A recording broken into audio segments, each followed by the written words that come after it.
सबके हितों की रक्षा करे, ऐसा ये विधान है। सबको साथ लेकर आगे बढ़े, ऐसा भारतीय संविधान है। और यह हम सबका अभिमान है, ऐसा भारत का संविधान है, ऐसा भारत का संविधान है। नमस्कार दोस्तों, आप हैं igniting minds with doctor JP Dalal के साथ। और आज की इस खास वीडियो में हम बात करेंगे फ्रेमिंग ऑफ इंडियन कॉन्स्टिट्यूशन, भारतीय संविधान का निर्माण। दोस्तों, सबसे पहले मूल प्रश्न आता है, संविधान है क्या? संविधान, कॉन्स्टिट्यूशन इज ए सेट और book of rules according to which the government of a country functions. देश का कानून, देश का सर्वोच्च कानून, कानून की किताब, जिसमें कानूनों की किताब का संग्रह, एक ऐसा कानून जिसके हिसाब से देश की सरकार, देश की व्यवस्था चलती है, उसे संविधान कहा जाता है, कॉन्स्टिट्यूशन कहा जाता है। ये सबसे बड़ा कानून होता है, दिस इज कॉल्ड संविधान। अब दुनिया के संविधान की बात करते हैं। दुनिया में अलग अलग संविधान है, लिखित संविधान, अलिखित संविधान, बड़े संविधान, छोटे संविधान। दुनिया का एकमात्र ऐसा देश ब्रिटेन जहां का संविधान परंपराओं पर आधारित है, लिखित संविधान नहीं है। वहां सारी चीजें ट्रेडिशंस के बेस पे। भारत का संविधान ओरिजिनली दुनिया का सबसे बड़ा रिटन कॉन्स्टिट्यूशन है, जिसमें ओरिजिनल 395 आर्टिकल थे। अमेरिका का संविधान दुनिया का सबसे छोटा लिखित संविधान था, जिसमें केवल 7 आर्टिकल थे। इसके साथ जर्मनी, इटली, जापान, आयरलैंड की बात करें, हम ऑस्ट्रेलिया की बात करें, आमतौर पर 100 से 150 तक आर्टिकल्स, 200 तक आर्टिकल्स दुनिया के कॉन्स्टिट्यूशंस में रहे हैं। सबकी अलग अलग परंपराएं, सबका अलग अलग सिस्टम। क्वेश्चन आता है, why do we need constitution? As I told कि constitution is a set of rules और लॉ। तो आदिम समाज से मानव समाज, आधुनिक समाज में कन्वर्ट हुआ, उसके लिए कानून चाहिए। दोस्तों, हमें गवर्न करने के लिए, self govern also, for justice also, equality also, for overall development of the nation we need certain kind of rules, regulations. अब बात आती है भारतीय संविधान के बनाने की प्रक्रिया। दोस्तों, सबको पता है कि 1945 में विश्व युद्ध खत्म होता है, लेबर पार्टी ब्रिटेन में आती है। They made up their mind to give freedom to India due to various political movements in India and revolutionaries का जो प्रेशर था, सुभाष बोस का, ये का, एज अ होल देश का जो गुस्सा था, गांधी का role, quit India movement, Congress और नेशनलिस्ट लीडर्स पूरे इंडिया में जो लगे हुए थे, उन सब का परिणाम था कि 1947 में आज़ादी मिलनी थी। लेकिन उससे पहले 1946 में कॉन्स्टिट्यूशन मेकिंग प्रोसेस शुरू हो जाता है।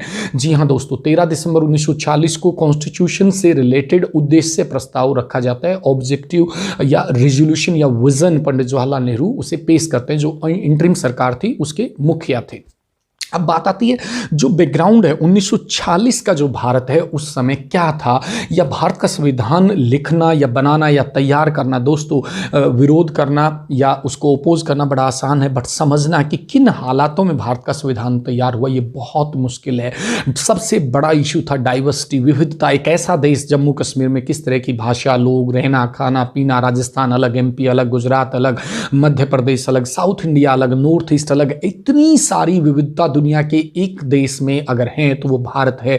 मतलब on the basis of caste, creed, religion, sex, region, traditions, customs, so many diversity is there in Indian real life. तो उन सब के आधार पर एक कॉमन संविधान बनाना अपने आप में बड़ा इशू था। इसके बाद दोस्तों, सबसे बड़ा विषय था 1946-47 का जो दौर था, वो partition of India into 2 parts. दोस्तों, ये जो डिवीजन था, इसे दुनिया के इतिहास में होलोकॉस्ट के नाम से भी जाना जाता है।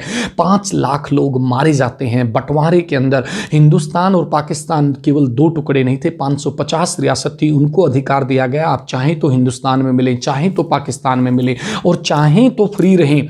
दोस्तों, इस तरह का जो तंत्र है, इस तरह का जो सिस्टम है, इस तरह का जो बंटवारा है, ये दुनिया के इतिहास में आपको कहीं नहीं मिलेगा कि टुकड़े टुकड़े करके आज़ादी भी दे दी, और वो इस तरह से दे दी कि किस तरीके से 550, ये तो भला हो सरदार वल्लभ भाई पटेल का, जिन्होंने देश को एकीकरण किया, हैदराबाद, जूनागढ़, जम्मू कश्मीर, 3 रियासत जिन्होंने विरोध किया। इन तीनों रियासतों में से भी 2 रियासत को मिला, चुके सिर्फ जम्मू कश्मीर बची थी। वही इशू आज तक भी वो किसी न किसी रूप में भारत की डेमोक्रेसी को हॉन्ट करता रहा। जी हाँ दोस्तों, जो बंटवारा था, होलोकॉस्ट था, ये भी एक बड़ा इशू था। अब है संविधान निर्माण सभा। जो सभा थी उसमें 300 मेंबर थे दोस्तों, और 82% जो मेंबर्स थे वो कांग्रेस की, जो उनके स्टेट गवर्नमेंट के जो इलेक्शन हुए थे उसी के आधार पर चुने गए थे। 82% कांग्रेस के ही लोग थे। संविधान निर्माण में 6 आदमियों का, जी हाँ दोस्तों, 6 आदमियों का विशेष रोल था। पंडित जवाहरलाल नेहरू, सरदार वल्लभ भाई Patel, doctor Rajendra Prasad, doctor BR Ambedkar, और इसके साथ साथ KM मुंशी और AK अय्यर। ये 6 आदमी आदमी थे जिन्होंने सबसे इंपॉर्टेंट रोल अदा किया। दोस्तों, इन द रियल सेंसेस ये doctor Rajendra Prasad was the head of the constitution making assembly. संविधान सभा के अध्यक्ष डॉक्टर राजेंद्र प्रसाद थे, लेकिन हमें जो पढ़ाया जाता है या सबको जो एक जनरल बोला जाता है कि डॉक्टर BR अम्बेडकर को फादर या आर्किटेक्ट ऑफ इंडियन कॉन्स्टिट्यूशन बोला जाता है। वो संविधान की जो ड्राफ्टिंग कमेटी थे उसके अध्यक्ष थे, जो लिखा, जिन्होंने पिरोया, शब्दों को जो ढाला और उन्होंने जो सारा का सारा ड्राफ्ट किया। He was the head of the drafting committee, that's why he is known as the architect of Indian constitution. अब बात आती है टाइम, 2 साल 11 महीने 18 दिन। दोस्तों, लगभग 3 साल संविधान को बनने में तैयार होने में लगे। हालांकि यहाँ पे एक बैकग्राउंड बहुत जरूरी है। 26 नवंबर 1949 को भारतीय संविधान तैयार हो गया था, लेकिन इसे लागू किया गया 26 जनवरी 1950। 2 महीने की वेट की गई। क्यों? क्योंकि 26 जनवरी एक हिस्टोरिकल डेट थी। दोस्तों, जब दिसंबर 1929 में लाहौर सेशन होता है, लाहौर सेशन में ये डिसाइड होता है कि 26 जनवरी 1930 को कांग्रेस पूरे भारत में स्वतंत्रता दिवस मनाएगी, और मनाया। और इस तरीके से उस डेट को 26 जनवरी को इंपॉर्टेंस देने के लिए 26 नवंबर 1949 को हुए तैयार जो संविधान था उसको लागू किया गया 26 जनवरी 1950 को। तो ये एक टाइम की बात आती है। अब बात आती है कि वाद विवाद, डिबेट होता है, एक लंबी प्रक्रिया चलती है। दोस्तों, अधिकार क्या हो, कितने हो, किसे दिए जाएं, कैसे दिए जाएं, पावर किसको हो। अलग चुनाव का वो मुद्दा आया कि कुछ माइनॉरिटीज ने, रिलीजियस कम्युनिटीज ने कहा कि हमें सेपरेट इलेक्टोरेट चाहिए, उसके ऊपर डिबेट हुआ। फाइनली डिसाइड हुआ कि ऐसा नहीं होगा।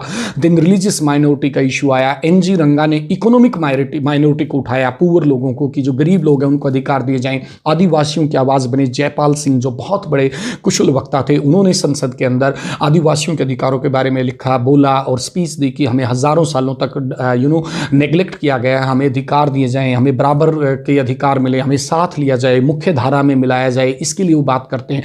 अनुसूचित जाति के बारे में वाद विवाद होता है कि किस तरह से शेड्यूल कास्ट का इश्यूज वो उठाया जाए। As a whole Ambedkar ji उठाते हैं। NJ नगप्पा वो बात करते हैं, मद्रास के हैं वो बात करते हैं, schedule caste rights and all. फिर आता है इशू शक्तियों का बंटवारा, डिवीजन ऑफ पावर्स। दोस्तों, डिवीजन ऑफ पावर बहुत बड़ा क्रूशियल इशू था।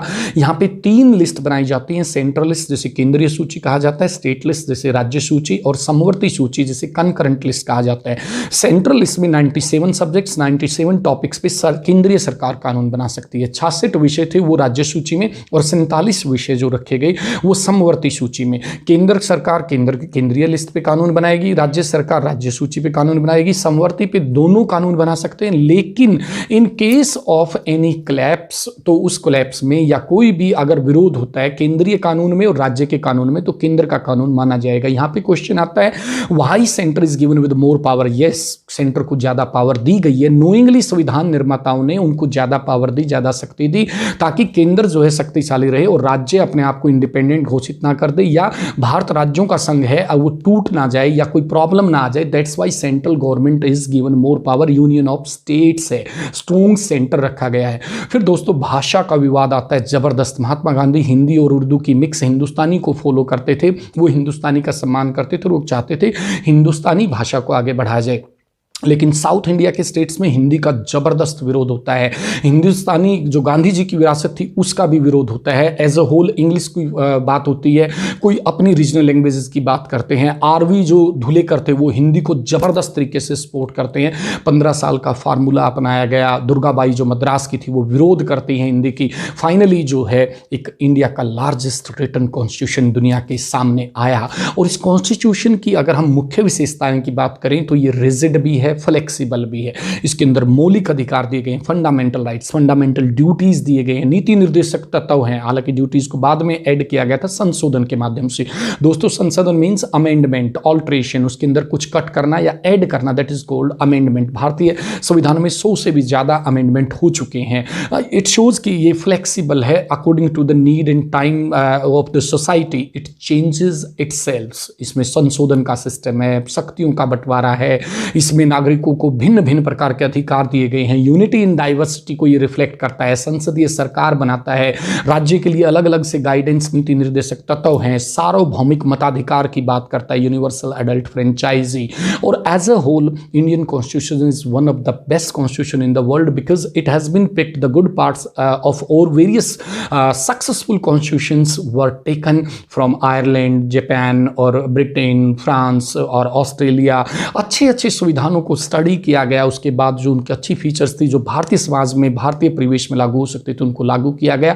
इस प्रकार से भारत का संविधान तैयार होता है दोस्तों। और लास्ट में मैं आपको यही कहूंगा कि लोकतंत्र का सबसे बड़ा ग्रंथ संविधान है। जिसने इसको पढ़ समझ लिया वही सच्चा विद्वान है, वही सच्चा विद्वान है। Thank you.